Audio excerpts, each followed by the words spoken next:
So I remember, you know, I grew up playing ice hockey, and I remember like the feeling that we had when we were playing a big team in a big game and we got to do it at home. You know, I remember like what it was like to come out of that tunnel, you run out and all the fans stand up, man. It was like, you knew every dynamic about how that puck rode the boards, you know what I mean, how hard the ice was, how fast it was, the lighting in there. You knew everything from A to Z that gave you a ton of power. You're from Wisconsin. What's it like for the Packers to play at home, man? It's an unbelievable experience. Well, it's the same thing in our personal offices, right?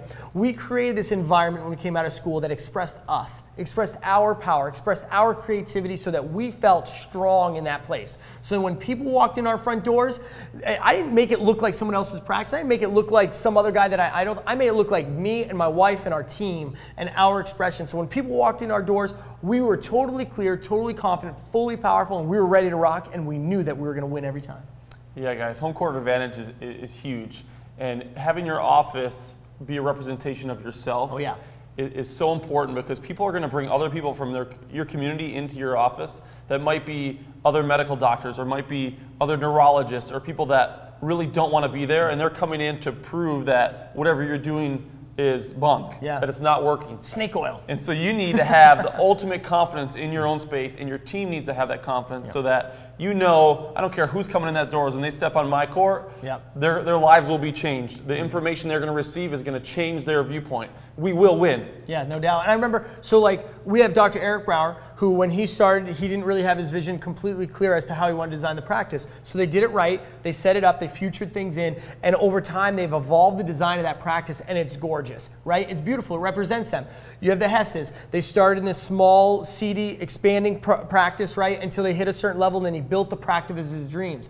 You started in this small space, you built the whole thing out, you designed it, everything was great, it was efficient for what you needed, and now you've created this new environment, this mega practice, this dream practice, that the practice member experience is not going to be blue carpet, yellow walls, fake ficus, sliding glass window with the ding, ding, ding, you know, and the wall of files in the back. It's not going to be like that, right? No, it's going to be this environment, so that practice member experience is to the notch that they've never encountered in their life before. Yeah, and that's so key, because when people come into your office and they get that experience, they're already telling people and they're already talking about it before they even receive their first adjustment. Yeah, they're making a judgment on you right there. They're literally, they're in their mind, they're making a decision. They're making a decision. And so some of you might take that as, we need to spend a lot of money to do this, and that's not what it is. You can be unique, and you can position your practice inside very inexpensively, but be an expression of yourself that is so unique that it will transform them and change their life when they enter the door. That's right. We bought used materials, used cabinets, we spray painted them,